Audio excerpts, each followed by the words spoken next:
Hello, my friends. Let me know your thoughts in the comments and don't forget to subscribe. I didn't mean to get lost in the desert. I thought I knew it. I'd grown up around Arizona, driven through the Mojave more times than I could count, camped under the endless sky, and hiked the canyons near Tucson. The desert had always felt vast but safe, predictable in its dangers. I thought the hardest part was surviving the heat and the dryness. I was wrong. The job seemed simple. A small research company needed someone to check solar-powered weather monitoring stations scattered across a remote stretch of Nevada. They gave me coordinates, a truck, supplies, and a handheld GPS. I was alone, but I liked solitude. I told myself a week in the desert would be peaceful. The first day went as expected. Dirt tracks wound through ridges and dunes. The air shimmered with heat, and the sun burned bright above me. I stopped at each station, logged the readings, and moved on.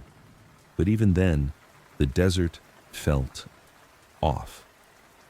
I noticed tracks in the sand that were too long and thin to be human or animal. They trailed to the horizon and vanished as if the desert had swallowed them. I shrugged it off. The desert plays tricks on the mind, I told myself. By the second day, the strangeness increased. The GPS began to glitch. Roads twisted into impossible loops. Ridges I thought I had passed hours ago appeared in the distance, in the wrong place. Sunlight shifted unnaturally, dipping low when it should have been high. And I saw them, the first time clearly. Tall, thin figures standing at the edges of dunes, heads tilted at impossible angles. They didn't move, but I could feel them watching. I tried to drive toward them, and they vanished, reappearing elsewhere. That night, I camped near a rocky outcrop. The desert was quieter than I'd ever known. No wind, no animals, only silence pressing down on me. Around midnight, I woke. Something was circling my tent. The sound was soft, deliberate, scraping across rocks and sand. I gripped my rifle, paralyzed with fear. I unzipped the tent slowly. Nothing. Just sand. Just rocks. But when I examined the area in daylight, the tracks were impossible. Slender, crooked, dragging like something with no joints had walked there. They led up the ridge and disappeared.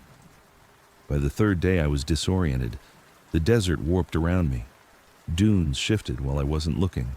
Rocks seemed to move. Shadows elongated unnaturally. I saw figures more clearly now, pacing at the edges of my vision, tilting their heads. One figure mimicked my movements perfectly. I raised my arm, and it raised its arm. I ducked, and it ducked.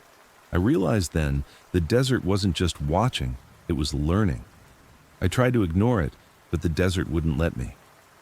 By the fourth day, I saw signs of other people, faint trails, footprints that twisted and vanished. And then, one of the towers I was supposed to inspect had been tampered with, equipment stripped, wires cut, and in the sand around it, dozens of strange footprints led off into the distance, disappearing entirely. The desert was not empty. It was active, alive. That night I hid in a small canyon. Figures lined the rim, crawling, pacing, tilting their heads, observing. One figure copied my exact posture. Every breath, every gesture, it mirrored. I understood the truth. It didn't want to kill me. It wanted to replace me, to learn everything it needed to be me. The realization sent a chill down my spine. I was a subject in the desert's patient experiment. By the fifth day, I had run out of water and food. My body was failing. The desert seemed endless, a trap of sand, sun, and shadows. Roads I remembered disappeared, only to reappear miles back where I had started. The figures grew bolder. Shadows moved against logic. I began to hear whispers, not carried on the wind, but inside my mind, repeating words I hadn't spoken. The desert was learning not just my movements, but my thoughts. On the sixth day, desperation drove me forward. I ran blindly across dunes, ignoring pain and thirst. The figures mirrored me, always at a distance, always studying. One crawled along the sand like an insect, its spindly limbs bending at impossible angles. Another stretched impossibly tall, tilting its head, watching. The desert was patient, infinite, and aware. By the seventh day, I collapsed near a dry wash. I was exhausted beyond comprehension, but I saw something. A faint trace of asphalt in the distance, a road, salvation. I crawled toward it, limbs trembling, heat blazing on my skin. The figures stayed behind, pacing along ridges, tilting their heads, waiting. I reached the town on the desert's edge, and people stared as I stumbled into a diner, speaking gibberish about shadows, tracks, and creatures learning me. No one believed me. Perhaps I had gone mad in the heat. But I know the truth. The desert does not forget. Even months later, I see them in reflections, at the edges of my vision, tall, thin, heads tilted, patient, watching, learning, waiting. I know the desert remembers me, and I fear the day it decides it has learned enough.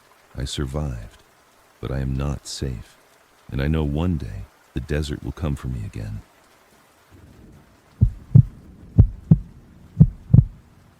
I had driven through deserts before, but I had never truly been alone in one until that summer. The job seemed harmless enough. Check a series of old communication towers scattered across a remote section of the Nevada desert, make sure the equipment was intact, record readings, and report back. The company warned me about the heat, the isolation, and the condition of the roads. They didn't warn me about what lived in the desert. I left Las Vegas early in the morning. The highway stretched endlessly behind me, and I knew the first dirt road I'd take would carry me far from anyone else. My truck was packed with supplies, extra water, fuel, food, a GPS device, and a handheld radio. I was confident. The desert is predictable, I told myself. It only punishes the careless. The first day went as expected. Sun blazing, air shimmering with heat waves, miles of empty road. I reached the first tower around noon. The panels were dusty but functional. I noted the readings and drove on. I passed small ridges, dry washes, and rock formations that seemed to stretch on forever. But as the sun fell and shadows lengthened, something felt off. I stopped near a rocky outcrop to set up camp. The air cooled, but the desert felt different at night. I'd spent countless nights camping in the desert before, and I'd always loved the quiet. This night was heavy. The silence pressed against my ears, against my chest. And then I heard it. A faint, deliberate scraping outside my tent. At first, I froze. Perhaps an animal, a coyote or fox, but the sound was methodical, moving around my camp in a circular pattern. My rifle rested nearby, and I gripped it, trying to calm my racing heart. I unzipped the flap slowly. Nothing. Only sand, only rocks, and the faint glow of the stars. When I checked the morning, there were footprints. Slender, elongated, impossibly crooked tracks circling my camp. They led to the ridge and vanished. I felt watched. I felt studied. The next day, I drove on. My GPS blinked erratically. Coordinates led me in impossible loops, back to hills I had just passed. The sun moved strangely, low and bright at times it shouldn't have been. Then I saw them. Figures, tall and thin, standing on distant dunes, their heads tilted unnaturally. They did not move, yet I could feel them observing. When I tried to approach, they disappeared, only to reappear elsewhere. By the third day, I was exhausted. My water supply was dwindling, and I had no signal to call for help. The desert seemed to twist around me. Hills rose where none had existed. Dunes shifted like waves. I saw shadows moving independently of any light source. At one point, I swore I saw my truck parked on top of a dune I hadn't passed before. When I ran to it, it wasn't there. Only sand. I began to hallucinate, or so I told myself. I saw travelers walking the dunes, calling my name. I ran toward them, only for them to dissolve into heat haze. I saw reflections of myself moving in puddles that shouldn't have existed, and the figures grew bolder. They mirrored my gestures, pacing in perfect rhythm with me, tilting their heads at angles I couldn't match. On the fourth night, I found a ruined shack half buried in sand. I approached cautiously, my heart pounding. Inside was a journal, yellowed with age. The entries described someone else's journey through the desert, someone who had disappeared. It spoke of tracks that vanished, shadows that mimicked, a presence that studied and waited. The last page was scrawled in a panic. It does not forget. It learns. I left quickly, realizing that whatever watched me was not human. It was patient. It did not hunt, it observed. It had studied generations of travelers, waiting, learning, practicing. I had become a specimen. By the 5th day, I was near breaking. The sun burned relentlessly. My legs ached. I was dehydrated and paranoid, feeling eyes on me at every dune, every ridge. At a canyon, I hid, exhausted. I watched as the figures emerged at the rim. Some were impossibly tall, some crawled like insects, and one even moved in perfect mimicry of my own gestures. The desert had learned enough to imitate me. I ran blindly, stumbling across dunes and rocks. The desert bent around me, roads twisted into loops, landmarks shifted. Every step I took, the figures adjusted. Time lost meaning. The heat was unrelenting. I could not tell if I was moving forward or simply trapped in an infinite loop. On the 6th night, I collapsed near a dry wash. The figures were everywhere. I could see them pacing, tilting their heads, crawling. They did not chase. They did not attack. They studied, learning every detail of my body, my movements, my fears. I realized then that my survival did not matter. They only needed to know me completely.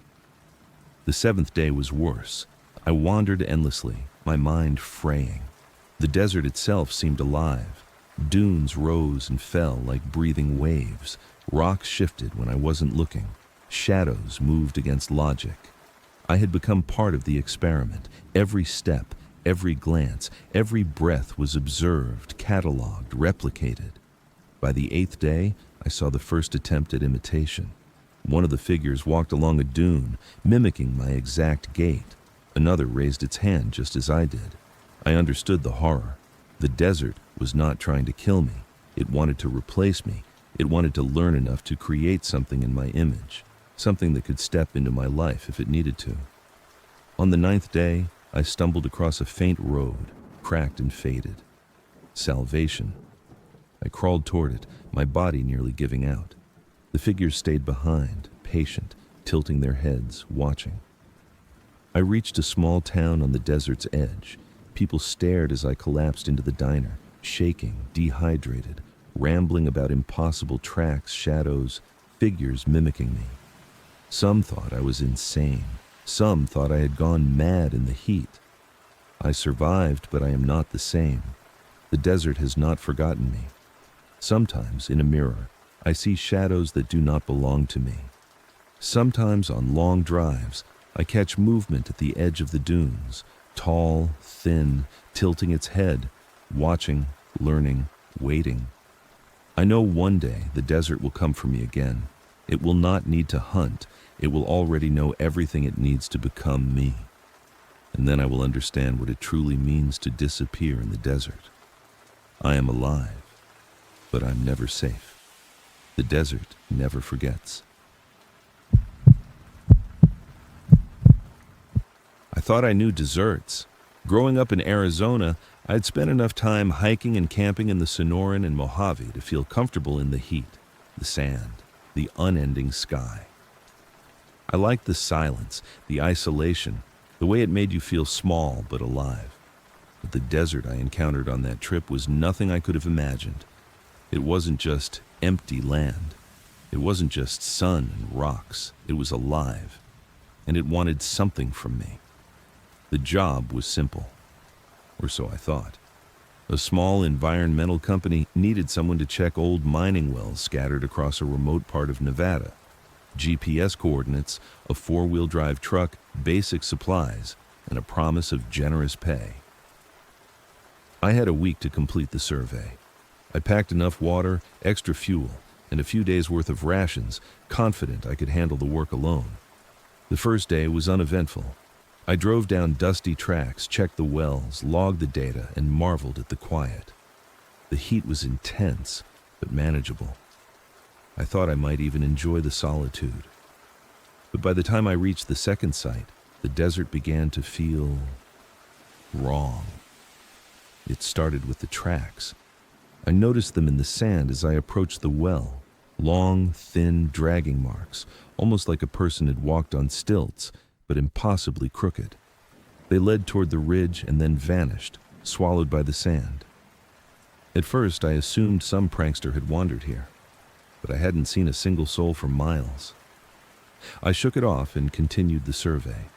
The sun dropped, and I set up camp near a cluster of rocks.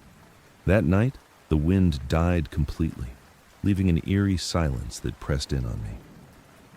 Around midnight, I woke.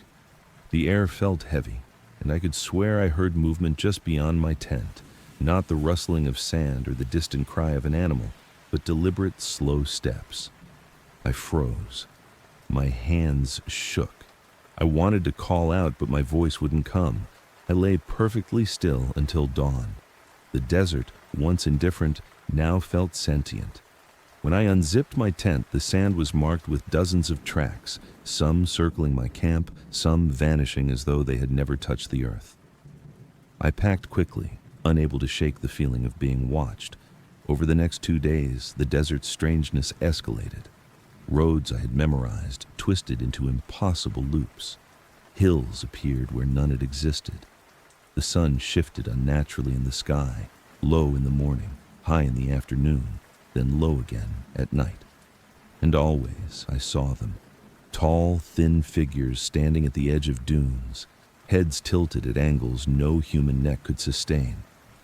They didn't move toward me, but I could feel their awareness, their calculation.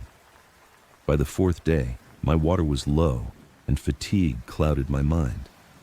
I had driven what should have been 10 miles in hours, yet the landscape around me remained endless. I pulled over and set up a temporary camp, trying to rest. That night, the scratching began. Long, deliberate scraping across my tent. I froze, realizing nothing in the desert should make that sound. My flashlight revealed nothing, but outside I could see faint movements, shadows shifting against the dunes, tilting, pacing. On the 5th day, desperation drove me forward. I had to find civilization. I drove along what I thought was the correct road, but the desert refused to cooperate. Roads curved back into themselves, landmarks shifted. I spotted a truck parked on a ridge, my own truck, or a perfect copy of it. When I ran toward it, it vanished into thin air, leaving only sand. That night, I hid in a canyon. The figures were closer now. I could see them clearly, crawling along dunes, pacing like predators studying prey, standing impossibly tall, heads tilting unnaturally. One of them mimicked my gestures perfectly, lifting an arm, shifting weight, tilting its head just like me. The realization hit me.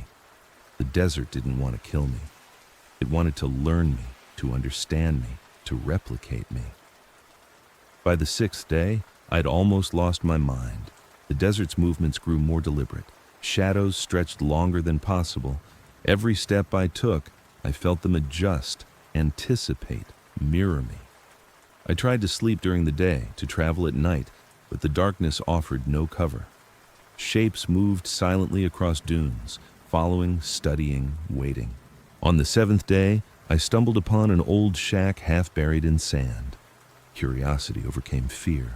Inside, I found a journal, old and weathered. It detailed someone else's journey through the desert decades before, someone who had vanished, leaving nothing behind. The entries described tracks that twisted and disappeared, figures with impossible proportions, and finally, a single line written in panic. It does not forget. It waits. It learns. I left the shack quickly, feeling eyes on me from every dune. The desert had been waiting for me long before I arrived. I realized I'd become part of it, a specimen to study, a life to observe. My own movements, my habits, my fears, they were now being cataloged by something beyond comprehension. By the 8th day, I'd reached the limits of my endurance. My water was gone, my legs felt like lead, my mind fraying. I ran blindly across sand and rock, desperate for any sign of civilization. The figures followed at a distance, never charging, never attacking. They mirrored me, copied me, watched me like scientists observing a lab experiment. The desert had no need for violence, it only needed to understand. On the 9th day, I collapsed near a ridge, convinced I would die in the sand. And then I saw a faint road, asphalt cracked and faded, leading to foothills. My heart leapt. I crawled toward it, my body screaming in pain. The figures stayed at the edge of the dunes, patient, tilting their heads, studying, calculating. Eventually, I stumbled into a small town outside the desert. I was dehydrated, delirious, muttering about tracks, shadows, figures that mirrored me. A desert that moved and learned. People stared, some laughed, some shook their heads. They didn't believe me. No one ever does. I survived, but the desert did not forget. Even months later, I see them in reflections at the edges of my vision, tilting their heads, patient, watching, learning. And I know that one day the desert will come for me again, to study, to understand, to replace. I am alive, but I'm not free. The desert is patient. It waits, and I know it remembers me. I thought I knew the desert. I'd grown up in Arizona, driven through the Mojave countless times, hiked the canyons near Tucson. I'd always believed the desert was harsh but predictable, a place where survival depended on common sense, preparation, and respect for the elements. I was wrong. The job seemed simple enough. A small private company hired me to check on remote solar monitoring stations in the Nevada desert. There were only a few points on a map, scattered across hundreds of square miles, connected by old service roads. I was to drive to each station, inspect the equipment, log the readings, and return. I thought it would be peaceful. The desert had other plans. The first day was normal. I drove the long dirt roads, stopping at each station, checking solar panels, batteries, and sensors. The desert stretched endlessly, the sun scorching. I passed dry washes, ridges, and scattered rocks. But even that first day, I noticed a faint sense of wrongness, something I couldn't explain. Shadows that seemed to move when there was no wind, tracks in the sand that were too long and too thin to be human or animal. I brushed it off. I was tired. By the second day, the oddities became impossible to ignore. I was following GPS coordinates to a station when the road seemed to curve unnaturally. I recognized landmarks I had passed just hours before, yet the GPS insisted I was somewhere new. I stopped the truck, scanning the horizon. Nothing. Just sand, sun, and rocks. Yet the feeling of being watched pressed against me. That night I camped near a rocky outcrop, setting up my small tent. The air was cooler than I expected, but heavy, almost suffocating. I tried to sleep. Around midnight, I woke to a scratching noise outside the tent. At first I thought it was an animal, but the scratching was deliberate, rhythmic, and moving. Something circled my campsite. My heart pounded, but when I unzipped the flap to check, there was nothing. Only the desert, calm and indifferent. Morning revealed long tracks circling my tent, thin, elongated, dragging in a way no human or known animal could make. They led up to the ridge and disappeared into the sand, as if the desert had swallowed them whole. I stared at them, unease growing, but I had no choice but to continue my work. The following days, the desert grew stranger. Roads I had memorized twisted back into themselves. Dunes shifted, hills appeared in places they hadn't been before. The sun moved in the sky as if it had its own agenda, and always, just at the edge of my vision, I saw figures. Tall, thin, unnaturally lanky, heads tilted at impossible angles. They never moved toward me, only observed. On the 4th day, I found something that made my blood run cold. One of the old monitoring stations had been tampered with. The solar panels were intact, but the equipment box was open, wires stripped, screens cracked. In the sand around the station were footprints, long, spindly, and dragging.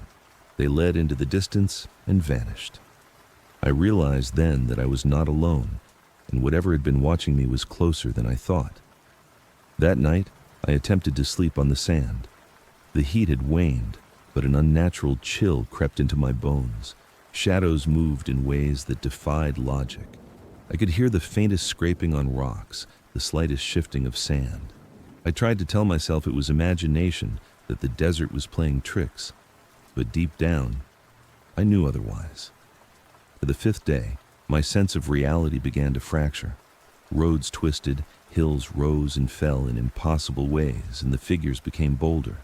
I saw one standing atop a dune, perfectly still, its head tilted as if studying me.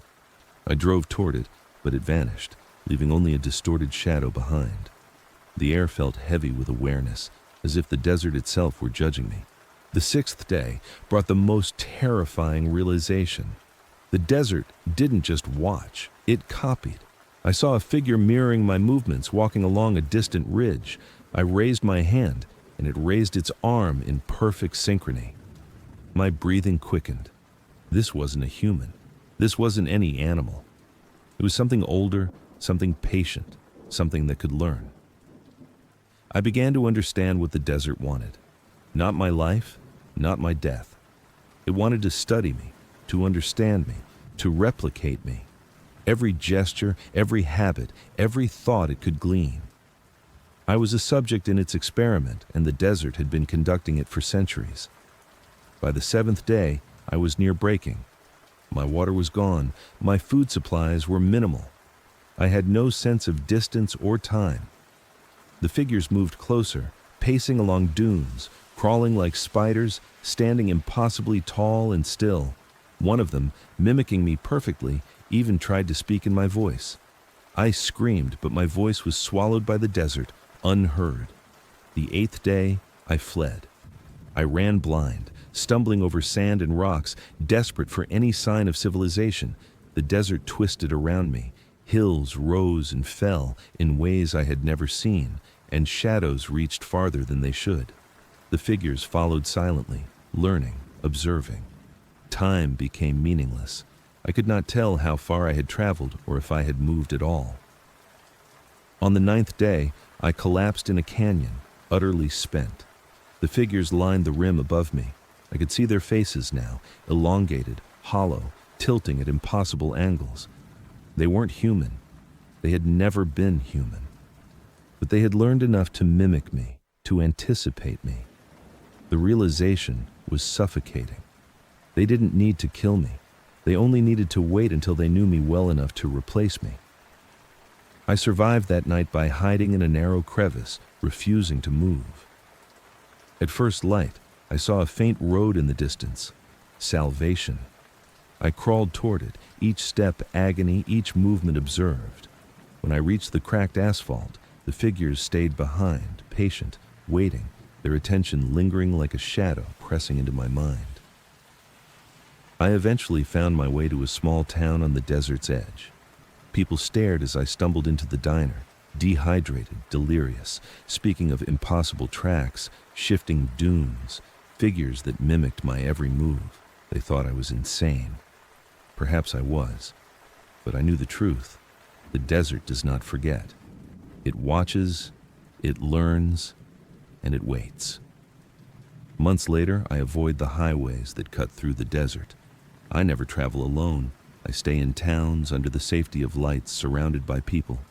But sometimes, in the corner of my vision, in the reflection of a darkened window, I see them. Tall, thin, tilting their heads, patient, waiting, watching, and I know the desert remembers me, still learning, still preparing. I survived, but I'm not the same. And I fear the desert will come for me again, one day, when it has learned enough. I always thought the desert was a place where time slowed and the world fell away. A place where a man could be alone with his thoughts. I was wrong. The desert isn't quiet. It isn't empty. It listens. It watches. And it waits for those foolish enough to wander into its heart. I learned that the hard way. The job seemed simple enough. I was hired to check a series of old mining claims in a remote stretch of Arizona. The company provided a truck, GPS coordinates, and basic supplies. I was to drive from point to point, take readings, and report back. Easy money for a week of solitude. I should have turned it down when the first warning came. It was a warm morning, and I was driving along a narrow dirt track. The horizon stretched endlessly. The sun shimmered in waves above the sand, making the desert look like it was breathing. I noticed something unusual. Tracks in the sand alongside the road, long, thin, uneven, and impossibly straight. I stopped the truck. My curiosity piqued. They didn't look human. I followed them for a few feet, thinking perhaps someone had walked this way recently, but the tracks disappeared abruptly, as if swallowed by the earth. I shrugged it off. Nothing in the desert ever followed rules. By midday, I had reached the first claim. It was a small ruin, half buried in sand, wood rotting, metal rusted. I documented everything, took photos, and moved on to the next site. But as I drove, I began to notice something strange. The same ridges and dunes I thought I had passed hours ago seemed familiar, almost too familiar. I checked the GPS. Coordinates were correct. My truck's odometer was moving, but it felt like I had been driving in circles. I told myself it was just heat exhaustion. That night, I camped near a dry wash. The desert air was cooler, but heavy, thick. I set up my tent, cooked a small dinner, and tried to sleep. Around midnight, I felt it. A presence. I woke to shadows shifting around the tent, subtle but deliberate. The desert had no wind that night, no natural movement that could explain it. I lay still, heart racing, pretending to sleep. Footsteps approached, slow and uneven, circling my tent. I held my breath, and then silence. When I unzipped the flap, the sand was undisturbed. But the next morning, I saw footprints, not human, long, thin, trailing as if the walker had knelt and dragged part of itself along the sand. They led toward the distant hills and vanished. The following day, the desert began to warp. Roads I had taken were no longer in the same place. Mountains I had passed hours before appeared behind me or to my side. The sun shifted strangely in the sky, too low for the hour, and the horizon rippled like water. I saw something in the distance, a figure, tall, spindly, head tilting unnaturally. It didn't move, but it observed me. Whenever I tried to drive toward it, it disappeared, only to reappear elsewhere, always watching. I was terrified, but rationalized it as hallucination. I had been in the sun too long. Dehydration was making me see things, but logic failed when the second night came. I camped near a small rock outcrop, and the sand around me seemed to shift. When I woke, there were patterns in the dunes, lines and shapes I didn't recognize, almost geometric, encircling my campsite. I felt their gaze, though I couldn't see them. On the third night, the presence became more aggressive. I woke to my tent shaking violently. Something heavy dragged across the roof, scraping long grooves in the nylon. I screamed and grabbed my rifle, unzipping the tent. Nothing. Only desert. But the tracks outside were unlike anything I had seen. Dozens of long, thin, perfectly straight marks, as if a creature with no joints had slithered or walked over the sand. By the fourth day, my sense of direction was gone. Trails I had memorized looped back on themselves. The desert stretched endlessly, dunes and ridges appearing and disappearing as I drove. Shadows moved unnaturally across the sand, stretching long and thin even in the middle of the day. I began to see figures pacing at the edges of my vision, tall, thin, heads tilting unnaturally, always observing. The fifth night was worse. I thought I saw a light in the distance, a small glow, flickering like a campfire. I approached cautiously, hoping for human contact. But when I got close, there was nothing. No fire, no camp, no footprints leading away. The sand was disturbed in concentric circles, patterns that seemed purposeful. My heart pounded. The desert wasn't just empty, it was alive, and I was being studied. By the sixth day, I was near breaking point. My water was low, supplies dwindling, and every movement felt watched. Figures emerged more clearly now. Long, thin silhouettes pacing along ridges, crawling over dunes, tilting their heads at angles no human neck could sustain. Some seemed to move in synchrony with me, mirroring my actions even when I tried to stay hidden. I realized the desert was learning me, my movements, my habits, my fear. I tried to escape. I drove recklessly, taking paths I hadn't mapped, hoping to find a road, a town, any sign of civilization. But the desert didn't yield. Roads twisted into loops, landmarks vanished or shifted. At one point, I swore I saw my truck parked atop a dune I had passed hours before. I ran to it, only to find sand and rocks, nothing else. By the seventh night, I was hallucinating fully. I saw people wandering the dunes, calling my name. I chased them, only for them to dissolve into heat haze. I saw reflections of myself moving independently in truck mirrors, in puddles of water that should have been dry. And always, the figures were there. Tall, thin, tilting their heads, observing, learning. On the eighth day, I realized the horror of what I faced. The desert didn't want to kill me. It wanted to understand me, to absorb me, to replace me. The figures moved in ways that mimicked my gestures, my stance, even my breathing. I was not being hunted for death. I was being studied for replication. I ran blindly across dunes, stumbling over sand and rock, fueled by a primal terror. The figures followed silently, never rushing, always pacing, always learning. The heat beat down, my water gone, my legs trembling. Time lost meaning. I had no sense of distance, only the persistent feeling of being observed. On the ninth day, I stumbled into a shallow canyon. It offered temporary shelter. I collapsed, shivering, exhausted, aware that the figures surrounded the canyon rim, pacing and tilting their heads. Some crawled along the sand like spiders. Others stood perfectly still, stretching impossibly tall.